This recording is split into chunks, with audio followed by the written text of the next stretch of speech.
Hey guys, what's going on? My name is Gordon Maston, coming at you guys here with the NXT review for January 14th, 2015.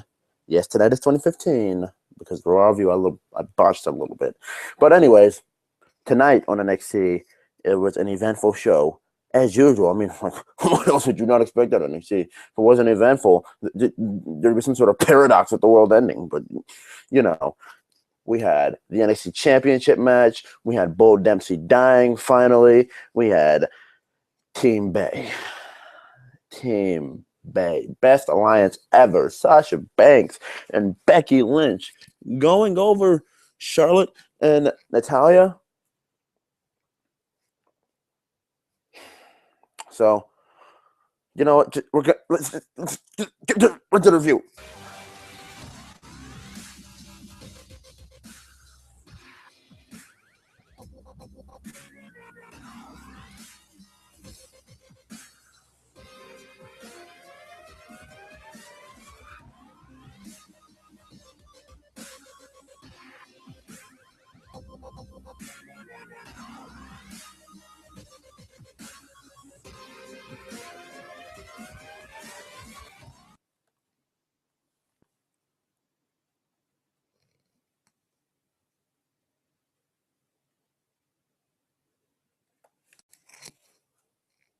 Hey guys, what's up?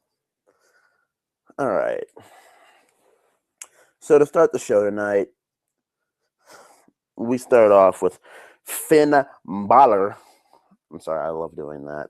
With Finn Balor and Tyson Kidd. And you know what? We're gonna start the show being mobile too, because I don't feel there's enough light in this room. There we go. So we start the show off with Finn Balor and Tyson Kidd. And Balor and Kidd, man oh man, I love this match start to finish. Like this maybe at about 10 minutes, and I can't wait. Well, hopefully Tyson Kidd sticks around at NXT longer, or a little longer, as it takes Finn Balor a little while to get his rise to the top. But I can't wait until these two, if they do, because I sure know won't happen on Raw and SmackDown. Sure, it wouldn't make any sense if it's McMahon's eyes for these two to get sense. Wouldn't make any sense. No.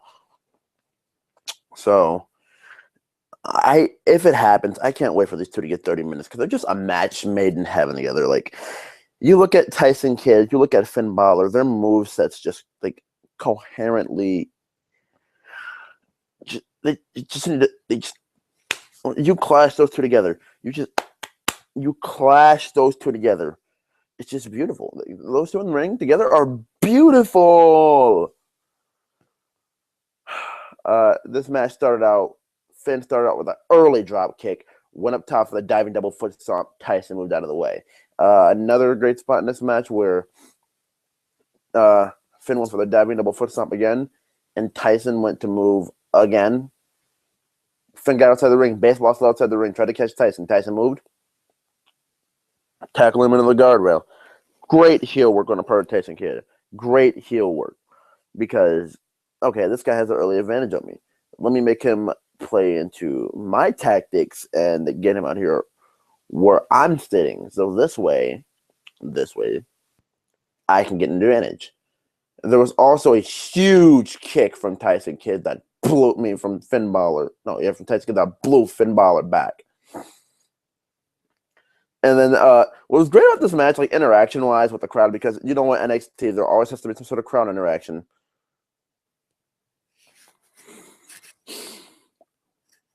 Oh my God. The crowd starts chanting, Finn is gonna kill you. Finn is gonna kill you. And then Tyson, of course, starts stomping on Finn, putting his knee in his back while he's on the ropes to get extra leverage while holding onto the ropes. And then he's like, kill me now, Finn, kill me now. Come on, Finn, kill me. So he couldn't do it. Like, this match was just perfect. 10 minutes of perfectness. We got what do you call it? The Pele kick spot from Balor. We got the reverse DDT, the deadlift DDT. We got a couple of vicious chops from Finn also. And this match ends with a diving double foot stomp to the back of Tyson's back and neck.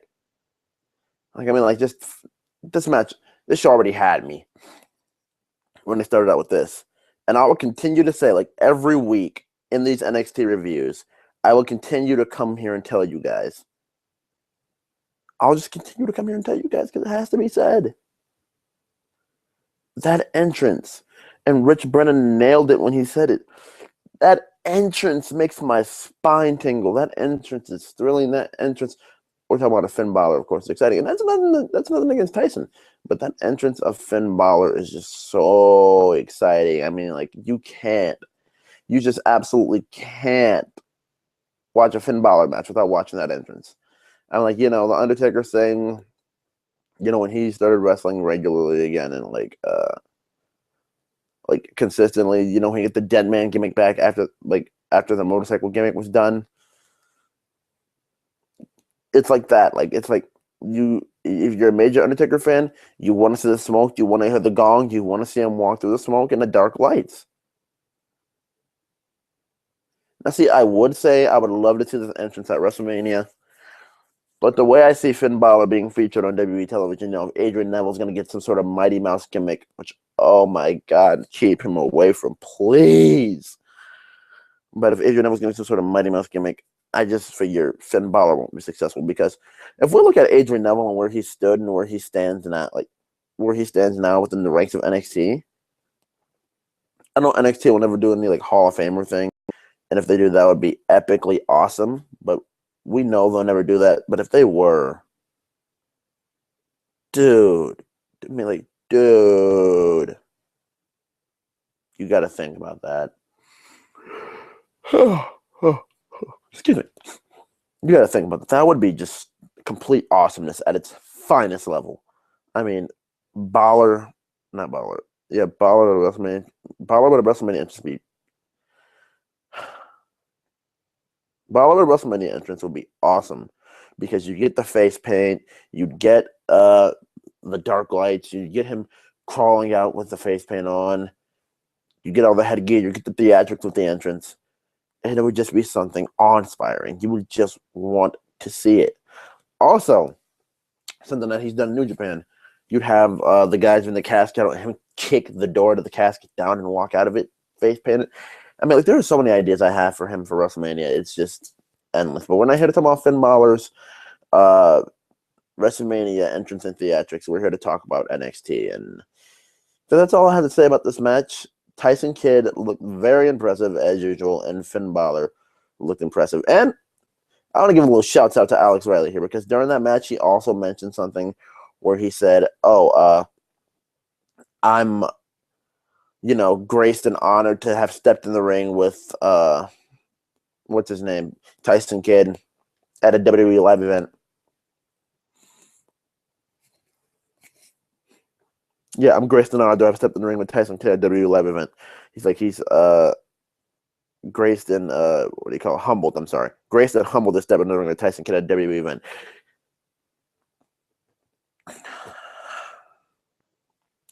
He's putting Tyson over. I appreciate it, Riley. Thank you. And commentary for this match was great. Like, I mean, like, they both pick sides. Like, Renee Young and Alex Riley both pick sides on who they wanted to root for in the next match. And Brennan basically said, I'm the caller. I mean, he's like, I'm the, what do you call it? He's like, I'm the play-by-play. I am not supposed to be, biased. She's like, you two can root on your own. And that next match I mentioned,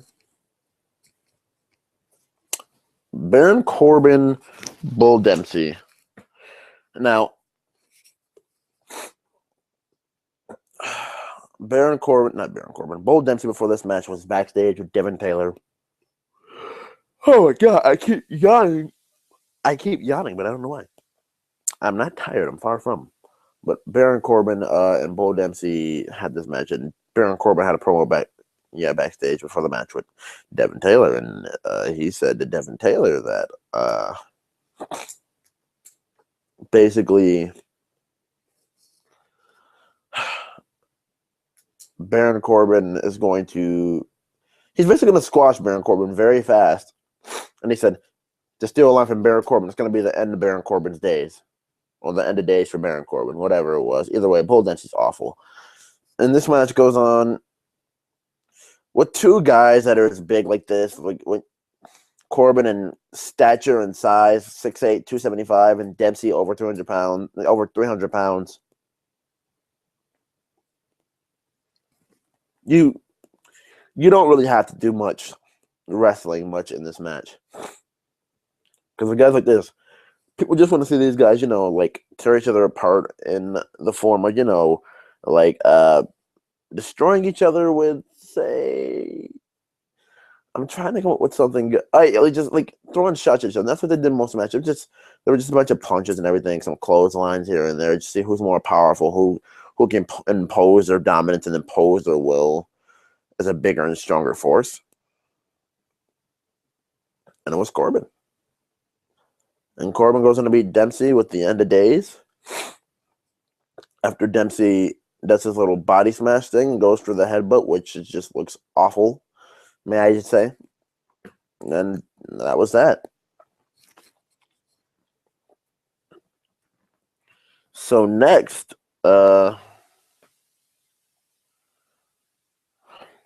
we get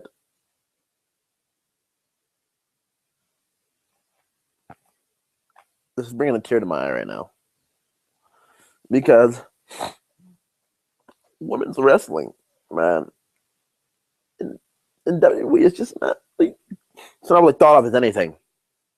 It's not thought of as anything. Sometimes I wonder when I do the Raw review if I should even mention the women's matches to you guys, or mention that they even exist, because I'm telling you now, they spend more time on the entrances than they do the actual match, and that itself is a shame. I'm spending time to try and make this look good, and it just doesn't. But this is why it brings a tear to my eye, because NXT, with them only being an hour, can give their women 7 minutes, and those women can make the 7 minutes look good. With short time guaranteed, with 7, sometimes 10 minutes guaranteed to these women, they can make things look good. With the 45 seconds for Brie Bella and Paige, that looks just atrociously awful.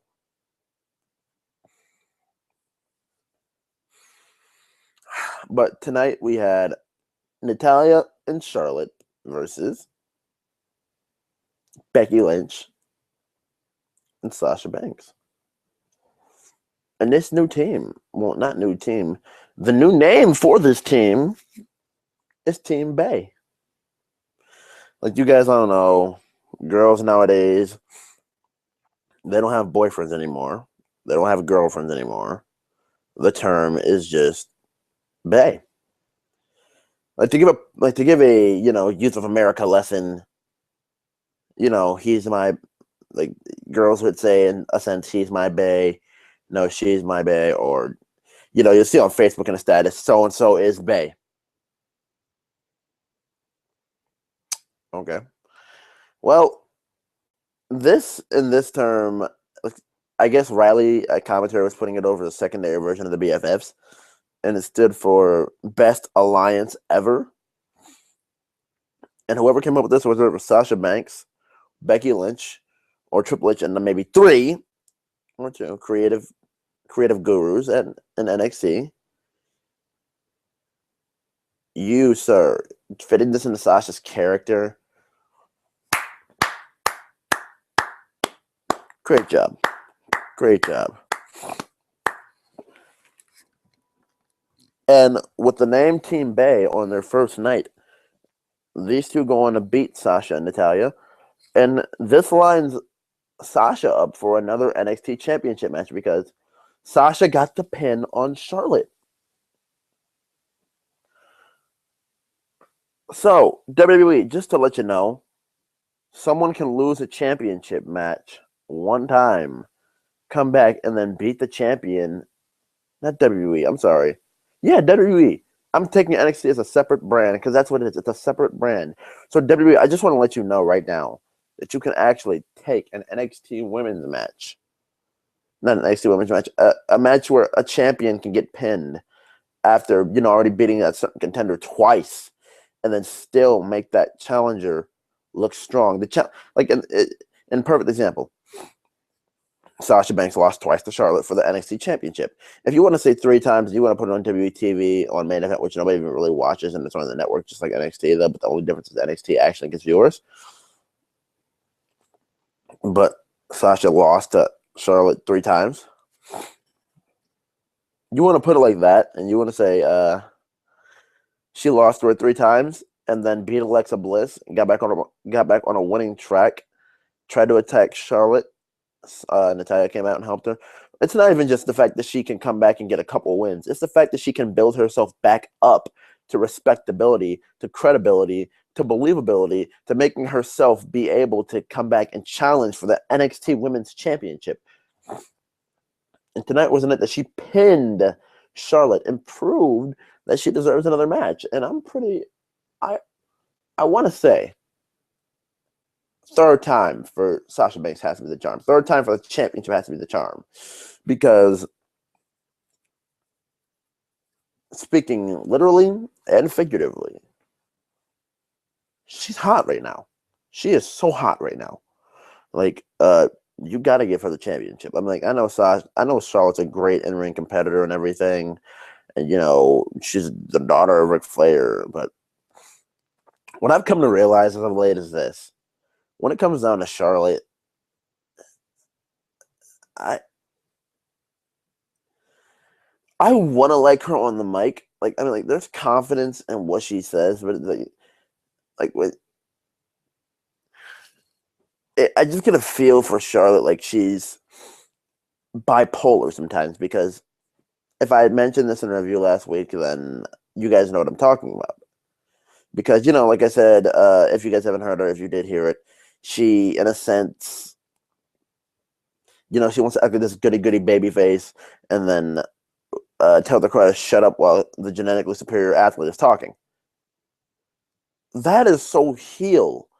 And then you want to tell Bayley, after you beat her, she earned your respect, and give her a hug after you're just a heel in the rivalry. But then when you're with the BFFs and you split, you went off as the face. Summer Rae went back up to Raw full time, and Sasha Banks went out as a dastardly heel. But no offense to you, Sasha, I love you to death. Not you, Sasha, but Charlotte, I love you to death. But that is just also the signs of tweenerness. And now you want to team with Natalya and act like you're all goody-goody. After you told the crowd to shut up last week, or 2 weeks ago. I think it was 2 weeks ago. Are you bipolar or are you a tweener? Because you have more face sign than heel sign. So I'm figuring at this point it's just bipolar. So I'm thinking about a shirt that says, "Don't do it with flair, do it like a bipolar bitch." And that's what you act like. I'm sorry. I'm oh so sorry. God, no. But you got to get it together. Like, even on the mic, it's just, my friend that you guys have seen before in one of my Raw reviews, Dayton, he made a point to me and said, she's a young natty. She can wrestle, and that's basically it. No charisma. I don't want to say she has no charisma. I just made this point to him. Charlotte can be fixed. Natalya is undoable. She's like 12, 13 years into her career. She can't be fixed. And I'm not just talking about career-wise as in WWE. I mean, she's been wrestling for a while all over the place. And speaking of people who've been wrestling for a while all over the place, I know Natalya wrestled in Japan, but today I realized that they mentioned on commentary that Becky Lynch used to wrestle in Japan. That is something to me that just popped. Like, wow. Becky wrestled in Japan. That's awesome. So, you know what? Maybe I'll go back and watch some of her stuff later. Maybe you guys should too, because my respect was building back up for Becky Lynch. But I haven't really, NXT hasn't really exposed her. Normally exposure in wrestling sometimes can be a bad thing. But Becky hasn't had enough. So I want to see what they can do with Becky Lynch, or what Becky Lynch did in Japan. And I'll get back to you guys on the review on that one next week. But yeah, Team Bay went on to get the win with a neck breaker that was moved into a small package by Sasha Banks with a 1, 2, 3. Charlotte just and I also in this match, Charlotte has some great athletics. I mean, like there were a couple of flipping spots in the DDT, not in DDTs, in the neck breakers. Like I can't remember specifically, but she did something awesome when it came. But this match, like I liked it. I liked it a lot. I love that. And if you guys hear meowing in the background, that's my cat. Shut up. I just told the cat to shut up. Anyways, we move on to the NXT Championship match. And this match was Adrian Neville versus Sami Zayn.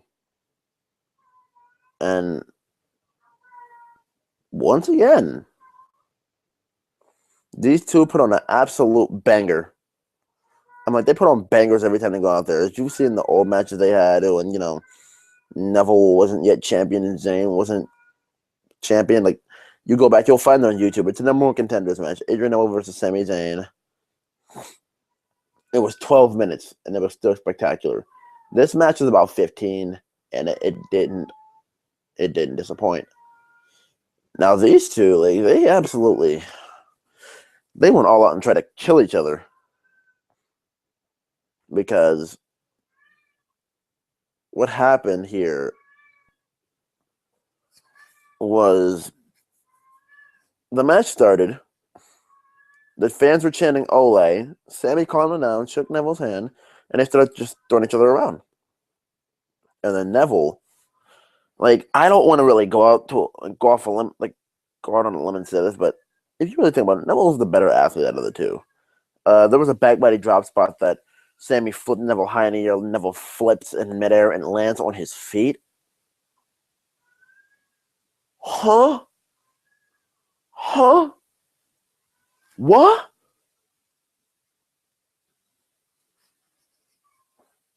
Oh, yeah, I had to snap myself back into reality there. That's what I was thinking when I seen that my jaw almost broke through the computer.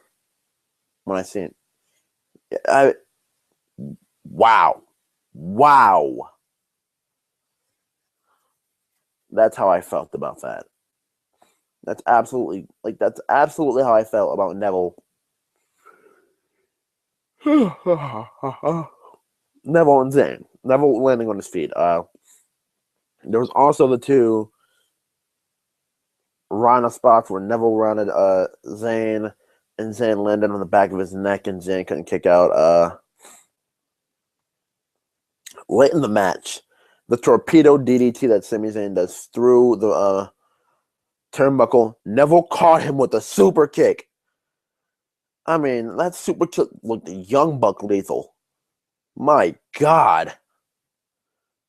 Oh, also, yeah, that second Rana, they wanted to stop the match. Not Neville. Zayn turned it into a Koji clutch after Neville tried getting him up. Neville slipped out of that one. That was another great spot in the match. But after the second Rana, there was a point in the match where Neville and Zayn kept to punch each other in the mouth, and Neville was down on one knee. He's like, Zayn, I'm sorry. He's like, Sami, I'm sorry. Tried to reach it to the old soft Sami. He's like, yeah, I'm sorry too. And just keeps on wailing on Adrian Neville. I mean, like, I'm not gonna call Sami by any means a babyface bully, but it's like that instance where you see on TV with the bully in school, like the kid who used to be your friend. Like, an Adrian Neville and Sami Zayn are still friends, just to let anybody know who just went a little wondered. But Adrian Neville and Sami Zayn are still friends. It's like the one kid in school who used to be your friend that the popular kids accepted, the popular bullies accepted, and you're still the wimpy little nerd. He's like, he actually hit you. You hit him back. I'm sorry. I'm sorry too. Wow. That's what that was. That's exactly what that was. But it's just funny to me that they did that. But the finishing sequence of this match was going to be Zayn goes for the haluva kick. Neville moves. Zayn, what do you call it? Yeah, Neville moves, goes for a suplex. Not for a suplex. He rolls Sammy up. 1, 2. Yeah, it's like a bridge roll up. It's like a roll up bridge. Zayn kicks out at 2, like 2.9. He kicked out at, and then Zayn was in the corner. Neville was in the corner. Zayn landed for a haluva kick, missed again, and then Neville tried suplexing Zayn, and then Zayn turns it over into an exploder. And then the haluva kick and the 1, 2, 3. Oh, and I forgot to mention the sick dragon suplex spot that Neville also landed on his feet from this match was just phenomenal. Phenomenal. But after Zayn is done celebrating again, we get for anybody who gets flashbacks or bad dreams to Sami Zayn getting powerbombed on an apron, Kevin Owens just gets in the ring and powerbombs Zayn with absolutely no effort whatsoever. Like, it was an effortless powerbomb. And then it kicks the championship into Sami Zayn's head. Can someone say brutal or oh my god? So that ended NXT.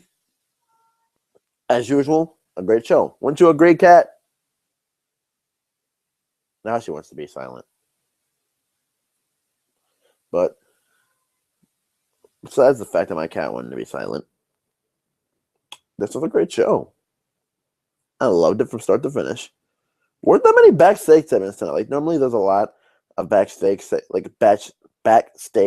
that lead in to what happens later. Like, there's a lot of backstage segments that happen, and it was like what's gonna happen next week, or what they're gonna do. And we didn't get many. Like, I think we just got the one Bull Dempsey promo that was completely garbage. But other than Bull Dempsey being the smudge on a great show, I mean, you can't really complain much. Like, let me compare it to how great the show was. It's like you got a cheap pizza from your favorite pizza place in the entire world, and you're like, okay, I'm gonna have me some of this pizza, and you find one tiny hair on a cheap pizza divided into 30-some slices. The one slice that it was found on, you just kind of find some way to make sure you know, I don't know, you clean the piece off. I don't know what you do, but you just make sure you don't touch it. Like, I'm not even saying don't touch it. Just find somebody, just get past it and still enjoy it. That's what Bull Dempsey was to NXT, and that's what NXT was to me. Like an amazing pizza. And I know that sounds mighty fat of me, but just gotta roll what you gotta roll with. I mean, this show was great. I have nothing else to say. Thank you guys for watching. And I guess I'll see you for Raw. Woohoo! Monday Night Raw! Woohoo! Yeah, but beside that, I would like to ask you guys to please comment on this video if you would disagree with anything I said. Like, if you disagree with anything I said, comment. Tell me you hate me. Tell me I'm wrong. Tell me this review is absolutely garbage. I mean, I'll give my take one more time. Baller and Kidd, great, lots of crowd reaction. Tyson Kidd has learned how to pick up mic skill. Corbin and Dempsey, nothing really special, but Corbin ends up going on with the end of days. Just a big guy brawl, knock him out, drag him out, fight. That's basically what that was. Wrapped up in 2-3 minutes. And Team Bay beats Charlotte and Natalya. So, you know what? Natalya losing also wrapped up a great episode of NXT. And Sami Zayn retaining and Kevin Owens coming out to stop Sami Zayn's parade once again. And normally when this kind of thing happens, I forgot to mention for Adrian Neville, like when a champion loses the rematch of NXT, and there's been rumors and rumblings about them coming up to the main roster, that normally means it's the end of somebody's road. So I don't see Adrian Neville really going into anything else. Like, this looks like it's the end of Adrian Neville's road. So go figure there. All right, so like I said, I'd like to thank you guys for watching this episode of the NXT review, and I'll see you guys Monday for Raw. Make sure to follow me on Twitter at gmaston, GMASTON 90WGR. Like this video, annihilate the like button, destroy the subscribe button, and all I gotta say